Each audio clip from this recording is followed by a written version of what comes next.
from the core. My name is Amy Ballantyne. Welcome to Power to the People Pleasers. I'm so excited to have my guest Nomi here today. Welcome, Nomi. So good to be here. Nomi, you are an incredible human helping so many people. Nomi is a trained psychotherapist, a keynote speaker, and author. She's the founder and director of the White Cedar Institute for Expanded Living, and she has amazing books. So, The Gates of Power, Actualize Your True Self, which is a practical guide to creating the optimal self, and Let the Heart Speak. And you've been on many, many radio shows. So I'm excited to have you and your beautiful wisdom here today. I'm happy to give it. Awesome. It's So, lifelong earned. oh, so great. So, as always on Power to the People Pleasers, we love to know are you a people pleaser? And if you have ever been so, what did that look like in your life? I'm sorry to say, but I never was. Oh, that's great. That Good. was not my downfall. I had other ones. Well, maybe you can share one of your downfalls All so right. we All can right. relate. All right. Actually, since people pleasing is a form of a defensive self, I'm gonna share one of mine. Hmm. My defensive self, which is a protective structure of survival. And we'll talk about it in a minute. But mine was being super exceller and perfectionist, which is pretty bad. It looks good on the outside, but it's really not good for you inside. So I had to let go of that one in stages. Hmm. I mean, I still very much want to do things well, but I don't want to be frantic about Yeah. excelling in everything and being perfect. That's for sure. That had to go. Well, what I love about that is you're again painting the picture that we all have things, right? We all have things. We all have we all have defensive structure, and we Yeah. all have different faces of our defensive structure. Yes. And so I'd love if you want to dig into that first, and I'm sure that's a part of us healing our problems from the core. But please share your wisdom on that. Well, let's start with that. Um, when you're born into this world, you are very porous, very open emotionally, um, needing love, needing support, needing reassurance. Obviously, you start getting bruised and hurt a little bit or more than a little bit. And pretty much around the age of 5, 6, 7, you realize that you need some kind of protective behavior to help you navigate life. Yeah. And you come into the world very open as an emotional self. We have three parts inside of us, and one is our emotional self, where all our emotions live. So when we're born, we're very open, emotional self, very joyous, very loving, very reaching out. We want to touch, we want to feel, we want to love. And as we get bruised, we figure out obviously it's not anything intellectual, it's visceral, psychological. And we start creating this defensive self, this survival protecting um, part of the self. And people can become pleasers, appeasers, like a little child can already learn to be Yes, mommy, I'll do it, mommy, whatever it is. Yeah. Or you can become isolated and draw within and not show anybody anything. Or you can become very aggressive and manipulative. Or you can become very helpful, which is different than pleasing. Yes. That's the caretaking part. So, whichever one suits your essence more, you start creating that. And now you're living with a more contracted emotional self because you learn I cannot be that open. Mm. So you start contracting your emotional and you start growing more and more your defensive structure, which is wrapping around your emotional. I, I hope I'm explaining it right. Oh, yes, I'm totally following. It makes So, complete sense.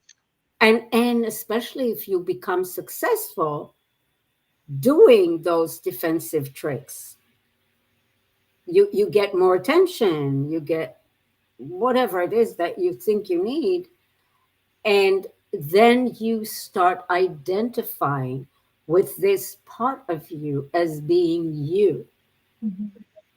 and you get stuck there. It's like getting stuck in prison because this is not your authentic self. Yeah. It's a protective armor self, Yeah. which is needed to some degree, but it becomes very big and very hardened. Mhm.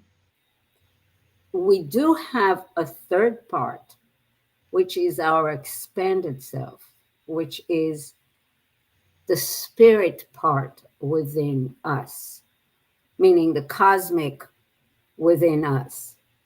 So, our wisdom self. But it's not developed when you're 7, 8, 14, maybe even 20. It's not yet developed. You're not aware of it. So you're stuck in this little prison of your defensive self and you're living life there, and it's a very contracted life.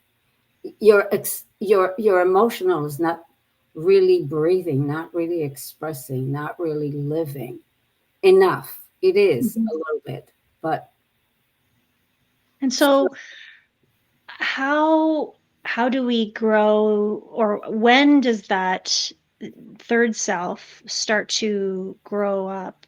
I'm very curious.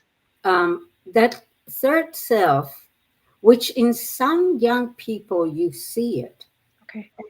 some young people are somehow more in touch with it than others, but it starts when we are starting to be aware. Mm.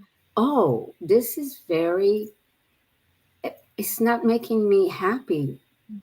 How do, when we start seeking, I started meditating and looking at this. I was maybe 22, but I had a long way to go to actually know more about it and find out how one can help oneself by being in touch with that. And Gates of Power, the program Yeah. that I have created, I train people to get in touch with their expanded self.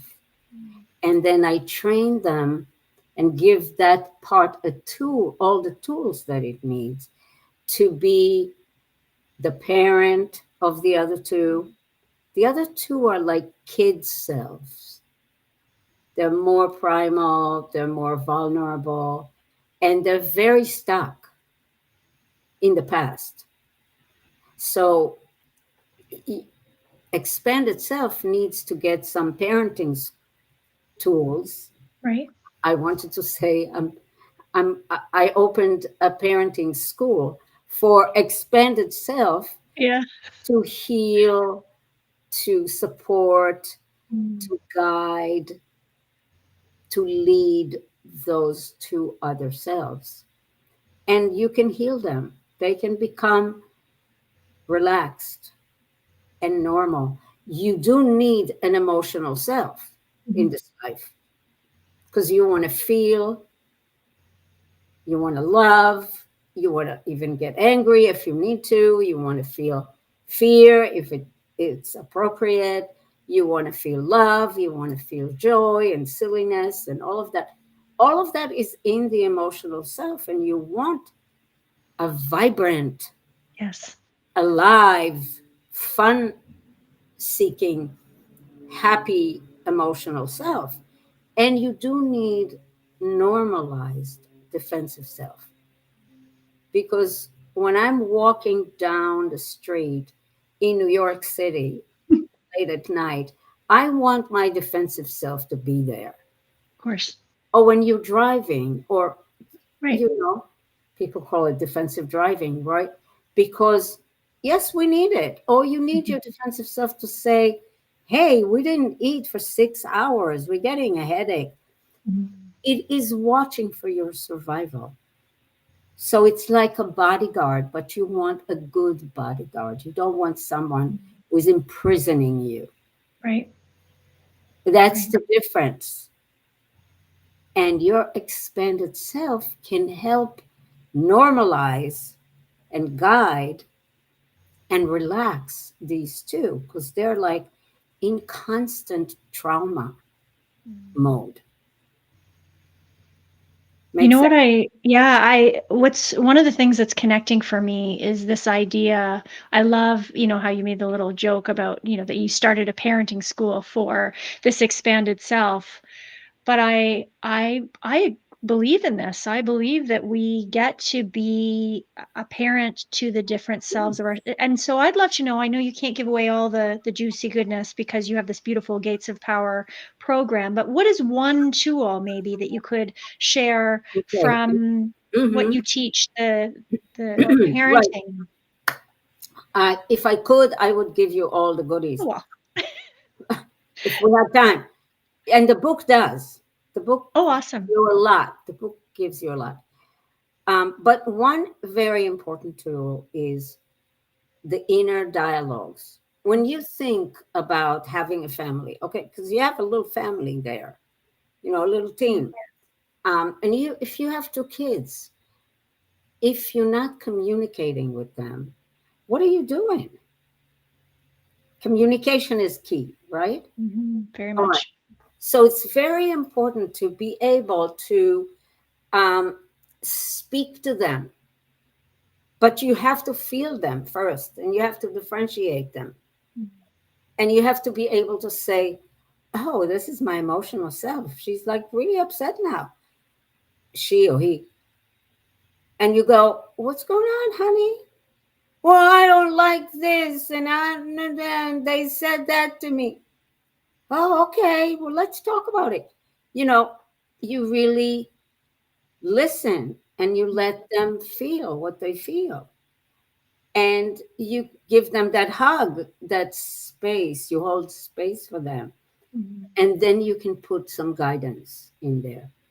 You can say, I'll give you an example from myself.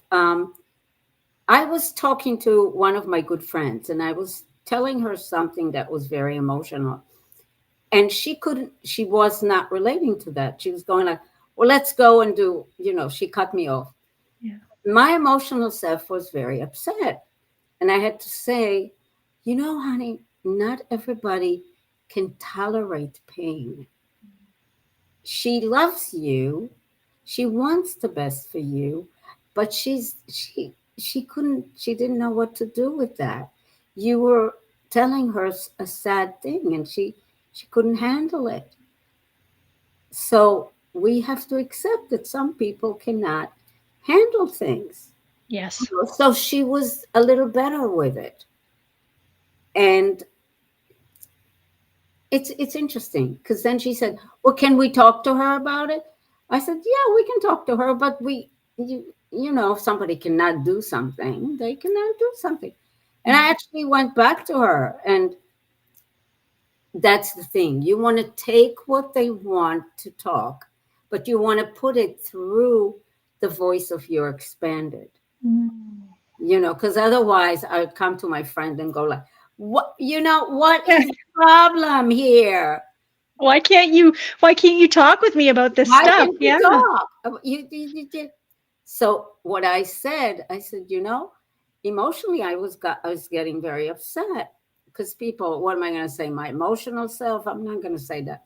I said, emotionally, I was getting really upset, and it felt like you couldn't relate.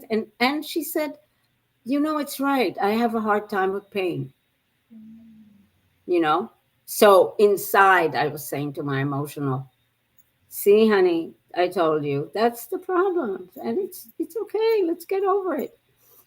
So what is important here, or there's examples with defensive that can get very righteous Mm. and aggressive and angry and frustrated, right? So through loving dialogues and giving them a space to realize their feelings, it's just like with real two kids. Yeah. You would do the same, exactly the same.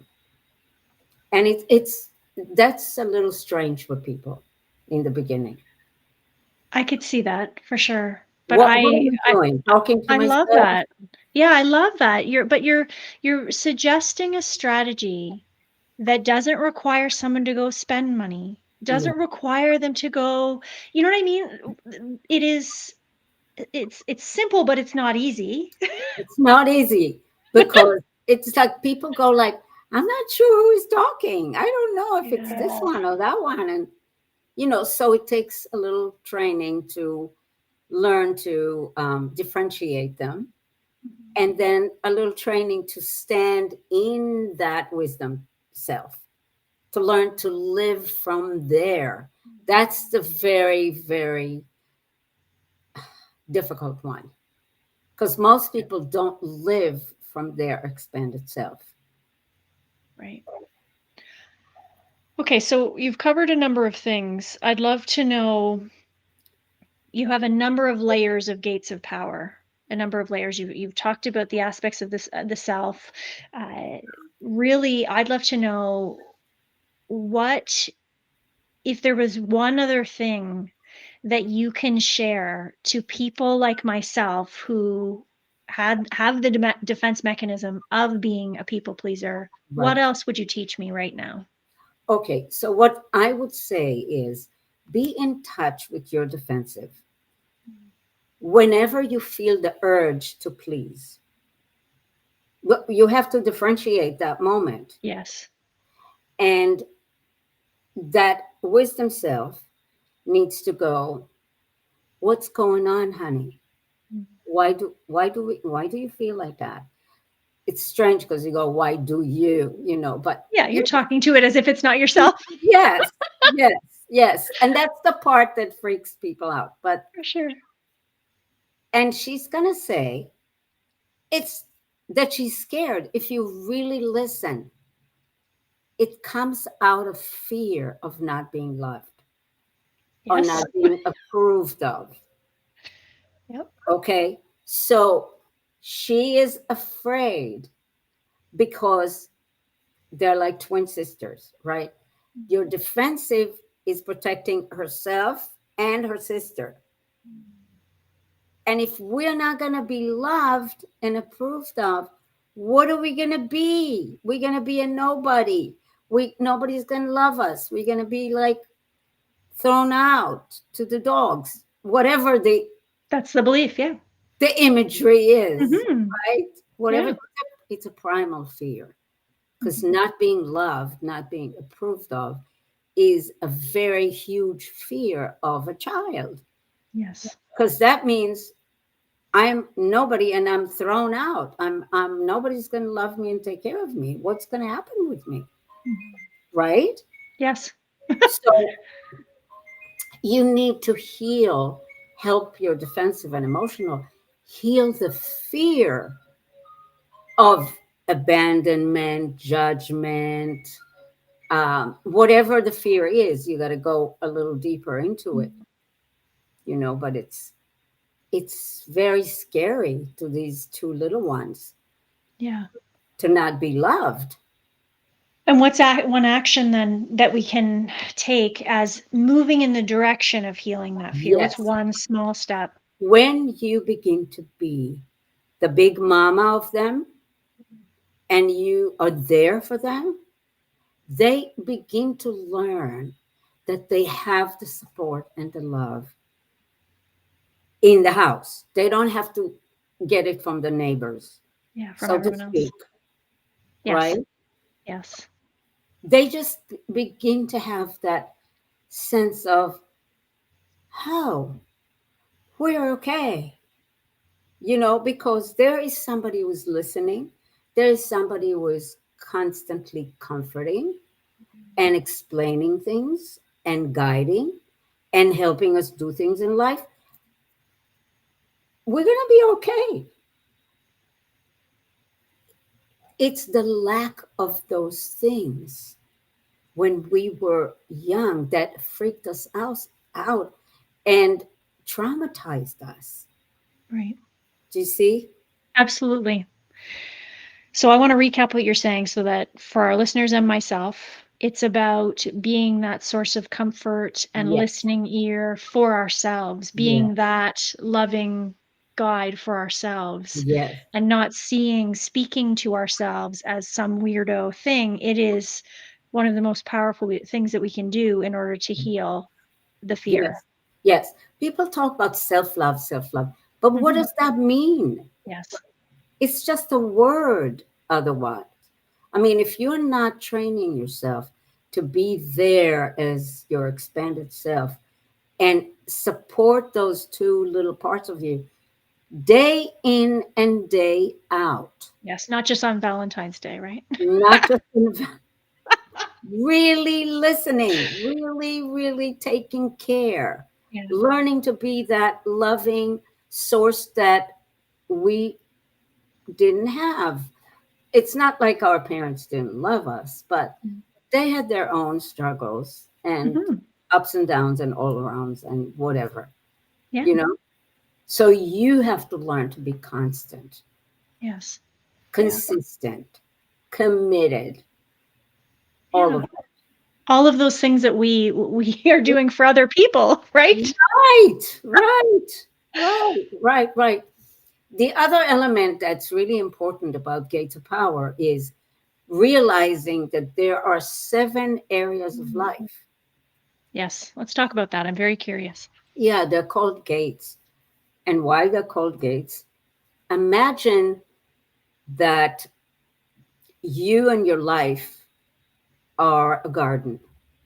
In the middle of the garden, there is the light of your spirit, your inner being, with those 3 colors there.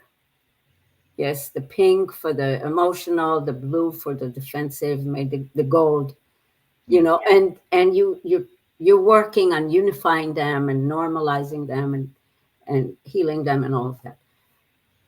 And then there is your life that springs out of that. And there are 7 gates, 7 openings in the garden. So one gate is the gate of your body, which means your inner being is streaming and expressing itself through the body. Yes. And then there is Yes. the gate of emotions. Obviously, your inner being is speaking through the gate of emotions. Mm. Then you have the gate of dialogue, relationships. I don't have to say, your inner being is flowing through your Mhm. relationships with yourself and others. Yes. Mhm. Then there is the gate of creative expression, the fun gate, everything that you do expressively, creatively. Then there is the gate of life path, which is your purpose and your biggest lessons in this life. Obviously, yes, your life is very impacted by by that. Then there is the gate of silence, meditation and prayer and spiritual connection, and the gate of knowledge. Every knowledge is a contribution to your knowledge of life and living. Right.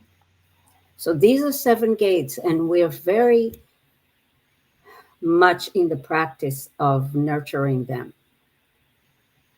because only then you're whole. So you can think about it, the seven slices of pizza, and you don't Yeah. want one slice to be half and one a quarter and one. Mhm. You want a complete, holistic way of living. Mm. So we work with that a lot. Amazing. Amazing. I'm very excited for individuals to stay connected with you. Your website has lots of great information.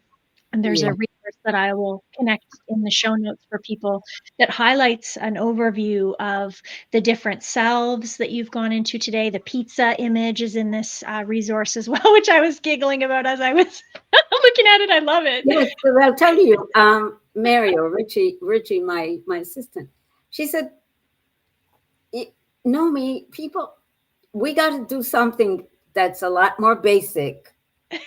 Let's do the pizza. I said, Yes, it's just, awesome. just trust me. Let's do the pizza.